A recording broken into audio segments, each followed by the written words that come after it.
How to move clips around in CapCut. Hi everyone, I'm here to assist you today. Without any delay, let's jump right in. First, open CapCut on your device. In here, after you've added your video, simply you'll find videos in your timeline. To move around, click on the video and hold it. After that, you'll be able to move anywhere inside the timeline as you want. After you're done, simply leave your finger and you will be able to move your clips in this way, as you can see. And if you want to do it back, you can simply hold it and move it to the back as it was before.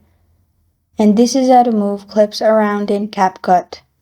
Thank you for joining me today. If this video helps you out, please leave a like and subscribe for more. Got a question or want to suggest a topic? Comment below. Thank you for watching.